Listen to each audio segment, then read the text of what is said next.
त्याचे शेतकरी आले नाशिकमध्ये शेतकऱ्यांचा आक्रोश त्यांनी उसळला. सकाळी मला शरद थांबवलं. पवारांच्या नेतृत्वाखाली राष्ट्रवादी काँग्रेसचा मोर्चा जिल्हाधिकारी कार्यालयावर धडकला. शेतकऱ्यांच्या आत्महत्यांना आळा घालण्यासाठी कर्जमाफी व सातबारा कोरा करण्याची मागणी. आमदार रोहित पवारांनी सरकारवर हल्लाबोल करत हे सरकार देवभाऊ नाही मावा भाऊ आहे अशी टीका केली. राज्यातील 3 लबाड लांडग्यांकडून शेतकऱ्यांचे पाकिटमारी सुरू असल्याचा आरोप. मागण्या मान्य न झाल्यास राज्यभर आंदोलन तीव्र करण्याचा इशारा. पाहूया आक्रोश मोर्चातील आमदार रोहित पवार, खासदार सुप्रिया सुळे, खासदार राष्ट्रवादीचे संस्थापक शरद पवार यांचे भाषण. नाशिक शहरामध्ये आदरणीय पवार साहेबांच्या मार्गदर्शनाखाली शेतकऱ्याच्या हितासाठी आपण हा आक्रोश मोर्चा काढलेला आहे. अध्यक्ष शशिकांतजी शिंदे साहेब व सर्व नेते, मान्यवर, पदाधिकारी आणि या सर्वांबरोबर आपण सर्वजण मोठ्या संख्येने आलात, त्यासाठी मी मनापासून आपल्या सर्वांचे आभार व्यक्त करतो. ही भूमी प्रभू रामचंद्रांची भूमी. प्रभू रामचंद्रांजी आपल्या सर्वांना काय सांगितलं होतं? प्राण जाय पण वचन न जाय. आणि हे सरकार आणि खास करून बीजेपीचे सर्व नेते इलेक्शनच्या काळामध्ये प्रभू रामचंद्राचं राजकारण करतात, त्यांचं नाव वापरतात. पण इथं असणारा प्रत्येक शेतकरी, युवा, विद्यार्थी, कष्टकरी, महिला या सरकारला विचारते की इलेक्शनच्या काळामध्ये तुम्ही प्रभू रामचंद्रांचं नाव घेतलं, तुम्ही नावाचा वापर केला, पण त्यावेळेस तुम्ही जे वचन दिलं होतं त्या वचनाचं काय झालं?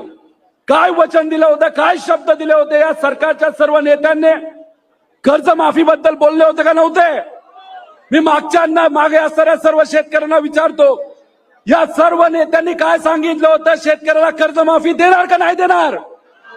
भावांतर योजना आम्ही आणू, आमच्या लाडक्या बहिणींना 2100 रुपये देऊ, आमच्या युवांना नोकऱ्या देऊ, विद्यार्थ्यांसाठी योजना आणू, महिला सुरक्षतेच्या बाबतीत आम्ही काहीतरी योग्य असे ठोस निर्णय घेऊ. पण या सरकारने या बाबतीत सर्व दुर्लक्ष केलं. का या सरकारला असं वाटतं की आमच्याकडे खूप सारे आमदार आहेत, आमचं कुणी काय वाकडं करू शकत नाही, आम्हाला कुणी काय अडचणीत आणू शकत नाही. पण या सरकारमध्ये जो घमंड आलाय, जो माज चढला या सरकारला, हा माज उतरवायचा का नाही उतरवायचा? मग आपल्या हक्कासाठी आपल्या सर्वांना रस्त्यावर आल्याशिवाय राहणार नाही. तर या सरकारने आपल्या सर्वांना फसवले. सरकारमध्ये असणारे नेते म्हणतात योग्य वेळेस आम्ही शेतकऱ्याला कर्जमाफी देऊ.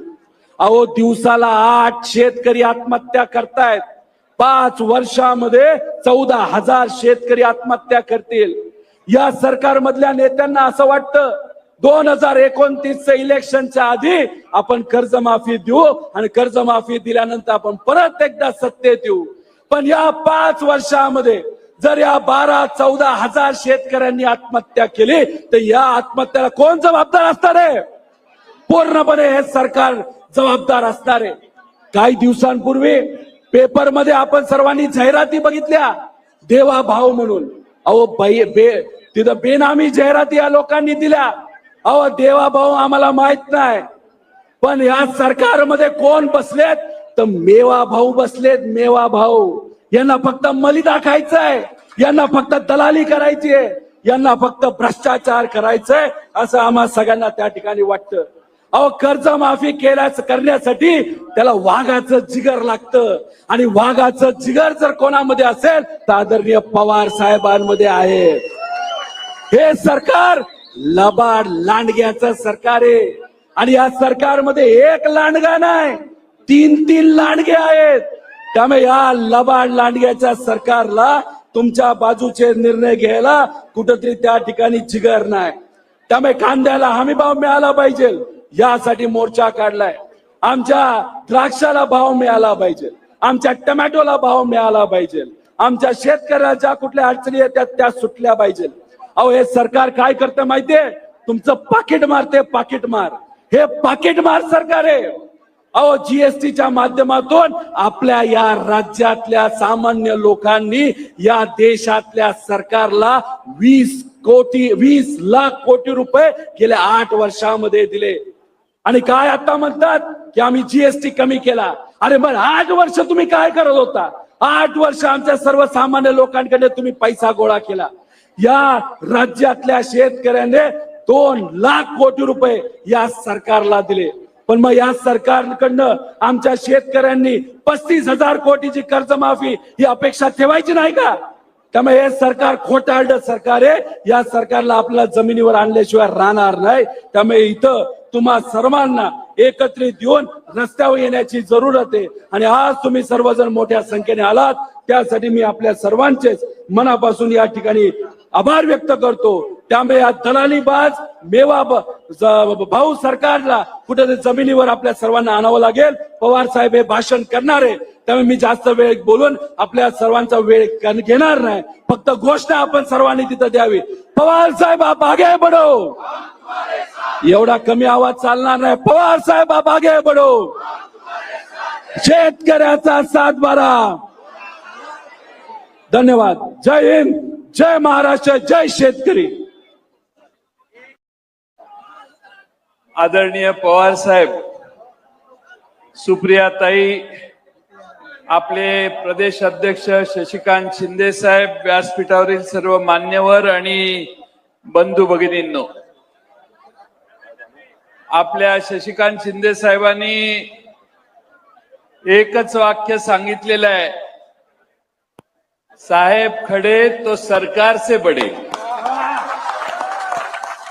याच्या पलीकडं काही नाहीये. आणि मग या देशातल्या आणि महाराष्ट्रातल्या शेतकऱ्यांनी दुसऱ्याकडून कुणाकडून अपेक्षा करायची? ती फक्त आणि फक्त महाराष्ट्रातले आणि देशातले शेतकरी आज शरद पवार साहेबांच्याकडून करतात.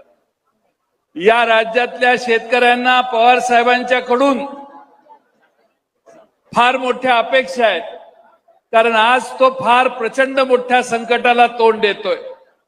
सोयाबीनचा शेतकरी संकटात आहे, कांद्याचा शेतकरी संकटात आहे, कापसाचा शेतकरी संकटात आहे. या राज्यातले सगळे शेतकरी आज संकटात आहेत. मागच्या 7, 8, 10 महिन्यात अतिवृष्टी झाली, त्याची नुकसान भरपाई सरकारने दिलेली नाही. प्रचंड मोठ्या प्रमाणात दोन्ही विभागात, मराठवाड्यात आणि विदर्भामध्ये आत्महत्येचं शेतकऱ्यांचं प्रमाण वाढायला लागलेलं आहे. आदिवासींच्यावर प्रचंड अन्याय होतोय. आदिवासींचे पैसे देण्यात आलेले नाहीत. आमच्या आदिवासी भगिनी या ठिकाणी टोपलीत त्यांनी निर्माण केलेलं जे पीक आहे ते घेऊन इथं आलेले आहेत. सरकारला जाग आणण्यासाठी त्या इथं आलेल्या आहेत. आज आदिवासी बांधवांच्याकडे देखील सरकारची बघण्याची दृष्टी कशा पद्धतीची आहे हे आपण सगळे जाणता.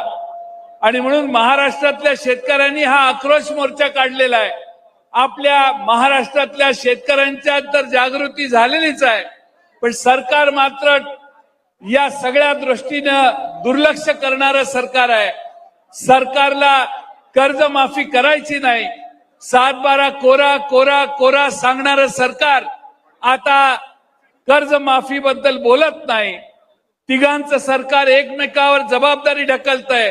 आपल्याला महाराष्ट्रातल्या शेतकऱ्याला दिलासा द्यायचा असेल तर अतिवृष्टीने संकटात आलेल्याला ताबडतोब मदत मिळवून देणं आणि महाराष्ट्रातल्या शेतकऱ्यांचा 7-12 कोरा करून घेणं हे आपल्या सगळ्यांच्या दृष्टीनं महत्वाचं आहे.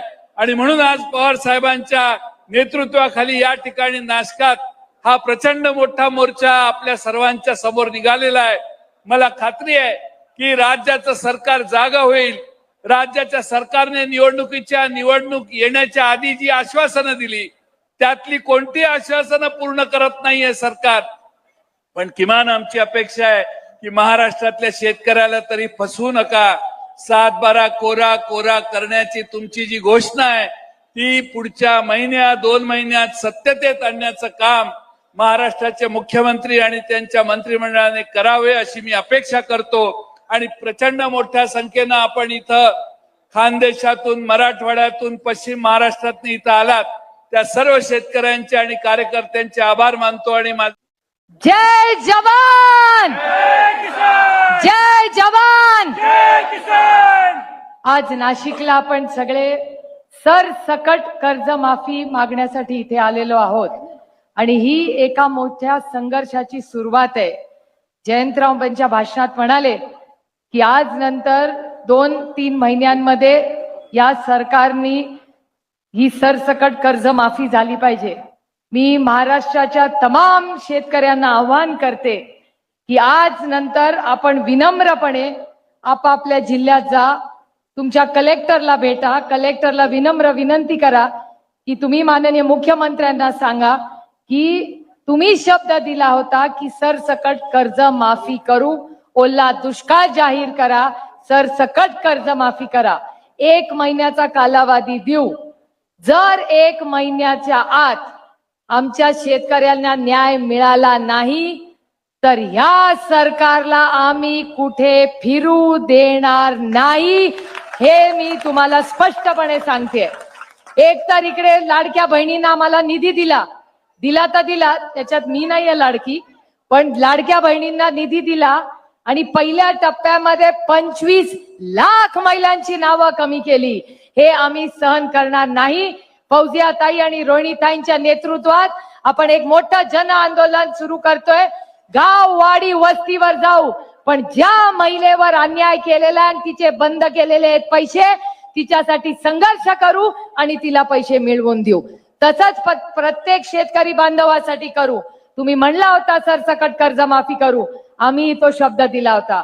तेव्हा युपीएचं सरकार होतं, मनमोहन सिंग साहेब प्रधानमंत्री होते आणि आदरणीय पवार साहेब कृषी मंत्री होते. 1-2 नाही 70,000 करोड रुपयाची सरसकट कर्जमाफी आपण तेव्हा केली होती, 7-12 कोरा केला होता.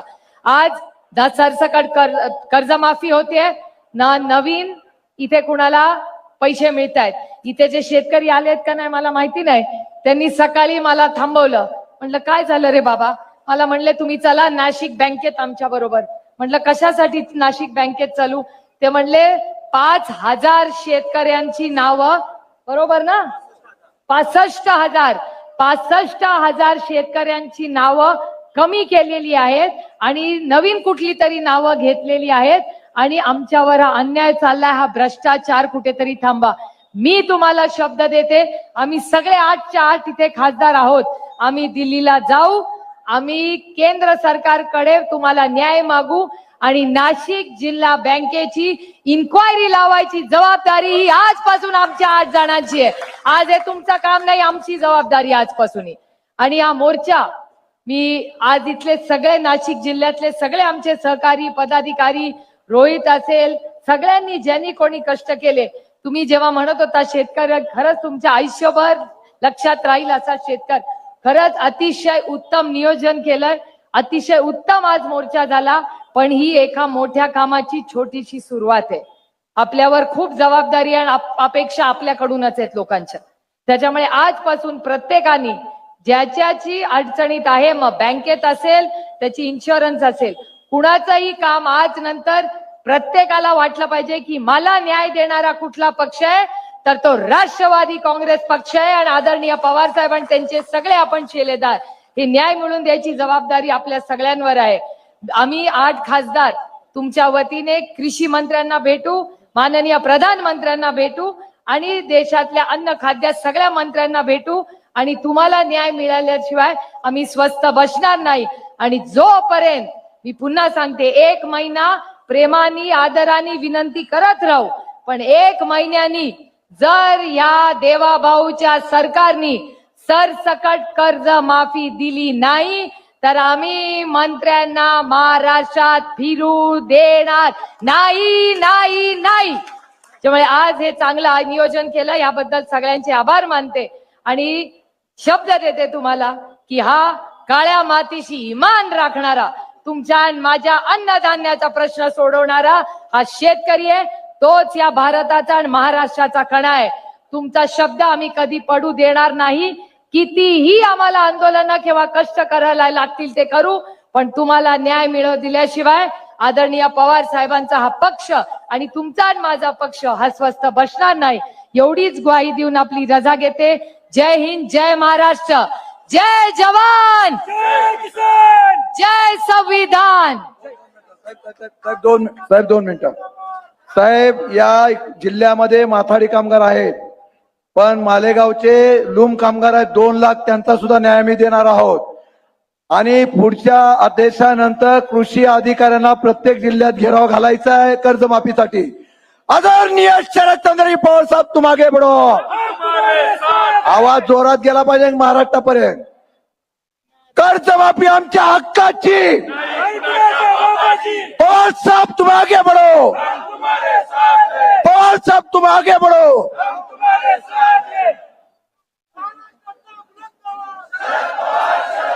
किसानों का नेता कैसा हो, किसानों का नेता कैसा हो, उपस्थित बंधू-भगिनींनो, गेले काही दिवस महाराष्ट्राचा काळ्या इमान राखलेला आज तुमच्या माझा भाऊ बहीण अस्वस्थ आहे. कधी दुष्काळ, यंदाच्या वर्षी अतिवृष्टी, 20 असा जिल्हा की जिथे अनेकदा दुष्काळ असतो. आज त्या जिल्ह्यामध्ये अतिवृष्टी झाली आणि लोकांच्या शेतीचं नुकसान. एक तर विहिर नाही. महाराष्ट्राच्या जवळपास सगळ्या जिल्ह्यामध्ये यंदाच्या वर्षी अतिवृष्टी झाली आणि त्याचा फरक शेतीवर झाला. शेतकरी अस्वस्थ आहे. संकट येतात. त्या संकटातून मार्ग काढायचा असतो आणि तो मार्ग काढायचा ही जबाबदारी राज्य आणि केंद्र सरकार यांची असते. आपण बघतो संकट आहे. शेतकरी असतो पण त्याच्याकडे जिंकून बघायला आजचे राज्यकर्ते तयार नाही. आणि त्यावेळेस पुन्हा एकदा आसपासच्या सर्च महाराष्ट्राच्या ग्रामीण भागात गेल्या 2 महिन्यामध्ये महाराष्ट्रामध्ये 2000 पेक्षा अधिक शेतकऱ्यांनी आत्महत्या केल्या. त्या आत्महत्या विदर्भात महाराष्ट्रात जीव का देतो माणूस? शेतकरी जीव देतो, फार गरज टाकतो. कशामुळे एवढी चौकाची भूमिका तो घेतो? आणि त्याचं महत्वाचं कारण त्याच्या संकटाच्या काळात राज्यकर्ते त्याच्या मागं उभे राहते आणि त्यामुळं स्वतःच जे काय असेल असं नसेल ते सर्वस्व राहतात नाही. त्यापेक्षा जीव दिलेला बरा हा विचार आज शेतकरी करतोय आणि त्यामुळे आसपासच्या पुन्हा एकदा वाढायला लागल्या. यापूर्वी असं घडलं होतं. आधीच्या वक्त्यांनी सांगितलं की इथं आसपासच्या झाल्या. मी शेती खात्याचा मंत्री होतो आणि एक दिवशी सकाळी उठल्यानंतर माझ्या वाचनात झालं यवतमाळ जिल्ह्यामध्ये शेतकऱ्यांनी आत्महत्या केली. मी अस्वस्थ झालो. दुसऱ्या दिवशी प्रधानमंत्री मनमोहन सिंग यांना विनंती केली की शेतकरी जीव देतोय हे चित्र चांगलं नाही. तो का जीव देतोय हे समजून घेतलं पाहिजे आणि ते जर करायचं असेल तर दिल्लीत बसून होणार नाही. यवतमाळ जिल्ह्यात जाऊ, त्या शेतकऱ्याच्या घरी जाऊ, त्याची बायका मुलं असतील त्यांना विचारू आणि समजून घेऊ. मनमोहन सिंग प्रधानमंत्री होते लगेच तयार झाले.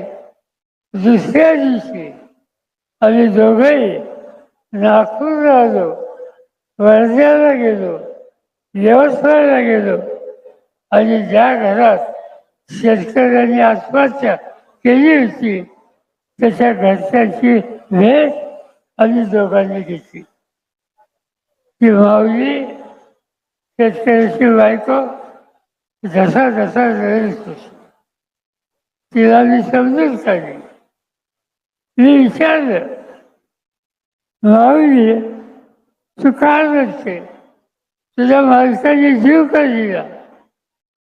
तिने सांगितलं, कर्ज काढलं होतं सोसायटीचं, फेडता आलं नाही, दुष्काळ पडला म्हणून सोसायटीची नोटीस आली. दुसऱ्या वर्षी खाजगी शेतकऱ्याचं कर्ज काढलं, तेही थकलं, ते देता आलं नाही. तो सावकार घरामध्ये आला, भांडी कुंडी काढली आणि माझ्या अमृता पंचनामा सगळ्यांच्या समोर झाला. आणि ते माझ्या मालकाला सहन झालं नाही आणि इंजिनची वाटी घेतली, घसा घसा फेरला आणि जीव दिला. ते कशावर घडलं? कर्जबाजारीपणा. आज या देशाच्या शेतकऱ्यांचं कर्जबाजारीपणा हा एक मोठा रोग आहे आणि त्याचं उत्तर शोधलं पाहिजे. त्याचा अभ्यास केला. दिल्लीला परत गेलो आणि 10 दिवसाच्या आत संबंध देशात 70,000 कोटी कर्ज माफ करून टाकलं आणि एक नवा रस्ता हा शेतकऱ्यांना दिलेला. हा शेतकऱ्याची गरज आहे. आज काय दिसतंय? आज नाशिकचा कांदा जगात जातो, 2 पैसे मिळतो. शेतकऱ्याची इच्छा असते की कांद्याचं पीक चांगलं आलं, 2 पैसे मिळाले तर उद्या मुलीचं लग्न करेन, म्हातारपणाची सोय करेन, मुलाच्या शिक्षणाची सोय करेन. तर आज काय दिसतं शिक्षण? आज कांद्याला किंमत नाही. कांदा निर्यात करा, त्याच्यामध्ये किंमत वाढेल. तर केंद्र सरकारने निर्यातीला बंदी केली. तुम्ही किंमत देत नाही, तुम्ही बाहेर विकून देत नाही, करायचं काय शेतकरी? त्याचा परिणाम आज कांदा उत्पादक हा संकटात आहे. 30 गोष्ट सोयाबीनची आणि 30 गोष्ट इतर शेतीची. ज्यांचं राज्य असतं त्या राज्यकर्त्यांना शेतकऱ्याचं एक दुखणं समजत नाही आणि ते समजत नाही म्हणून आपण बघ्याची भूमिका नुसती घेत बसलो तर आज 1000-2000 शेतकऱ्यांनी आत्महत्या केल्या. तो आकडा लाखात झाल्याशिवाय राहणार नाही आणि शेतकऱ्यांचा संसार उद्ध्वस्त झाल्याशिवाय राहणार नाही. आणि त्याला उत्तर शोधायचं असते तर या सरकारवर एक प्रकारचं द्वेषपण आणलं की देवा भाऊ सगळ्या महाराष्ट्रात तुम्ही तुमचे फोटो लावले, शिवाजी महाराजांचं दर्शन घेतात हे तुम्ही देशामध्ये दाखवलं. शिवछत्रपती एक वेगळे राज्य होते, त्यांच्या राज्यामध्ये दुष्काळ पडला आणि दुष्काळ पडल्यानंतर शेतकऱ्याच्याकडे नांगरटीची व्यवस्था नव्हती. महाराजांनी काय करावं? शिवाजी महाराजांनी नांगराचा फाळ हा बसवण्याच्यासाठी शेतकऱ्याला सोनं दिलं आणि सोन्याचा फाळ त्यांनी शेतीची नांगरट केली आणि हे सांगितलं की हा बळीराजा हा उपाशी राहिला तर देश उद्ध्वस्त होईल आणि हा देश शिवाजी महाराजांचा हा जेव्हा भाऊ घेतील असं आम्हाला वाटत होतं. पण ठिकठिकाणी मोठे मोठे होर्डिंग, मोठे मोठे पोस्टर, मोठे मोठे चित्र ही त्यांनी लावली शिवाजी महाराजांचं नाव घेऊन. पण त्या बळीराजाच्यासाठी जिंकून बघायला तयार नाही. आणि असंच चित्र असेल तर आपल्याला निकाल घ्यावा लागेल. आम्ही सत्तेचा गैरवापर करत नाही, पण सरकार सत्ता हातात नसून दुर्लक्ष करत असेल तर बघ्याची भूमिका आम्हाला घेता येणार नाही. आणि ते करायचं असेल तर आत्ताच शशिकांत शिंदे जयंतराव या सगळ्यांनी सांगितलं की एका ठराविक दिवसामध्ये तुम्ही हे निकाल घेतले नाहीत, शेतकऱ्याला मदत केली नाही, तर आज नाशिकचा हा मोर्चा ही सुरुवात आहे. ही सुरुवात इथे थांबणार नाही. तुम्ही दुर्लक्ष केलं तर हा मोर्चा आणखीन मोठा आणि उग्र स्वरूपात जाईल. हे या ठिकाणी मी सांगू इच्छितो. देवा भाऊंना माझी विनंती आहे, आजूबाजूला बघा हिंदुस्थानच्या काय घडतंय ते. नेपाळमध्ये गेल्या 8 दिवसात काय घडलं, राज्यकर्ते गेले, एक भगिनी आली, तिच्या हातात राज्य दिलं गेलं. आणखीन काय झालं मी त्याच्या खोलात जाऊ इच्छित नाही. शहाणपणा हा शिकण्याचं काम देवाभाऊ आणि त्यांचे सहकारी करतील अशाच प्रकारची अपेक्षा आज या ठिकाणी करतो. आणि या मोर्चासाठी तुम्ही आला, या मोर्चाच्या तयारीसाठी मग रोहित पवार असतील, या मोर्चाच्या तयारीसाठी गेले काही दिवस आमचे सहकारी भूसारा हे असतील आणि नाशिक शहर आणि जिल्ह्याचे सगळे प्रमुख नेते असतील, त्यांनी जे कष्ट घेतले त्याबद्दल त्यांना धन्यवाद देतो. आणि तुम्हा सगळ्यांसुद्धा एवढ्या संख्येने आलात, मोर्चात सहभागी झालात, याबद्दल तुमच्या सगळ्यांचं कौतुक करतो. आणि पुन्हा महिना 1.5 महिन्यात जर घडलं नाही तर तयार राहा हेच सांगतो आणि आपली रजा घेतो. जय हिंद, जय महाराष्ट्र.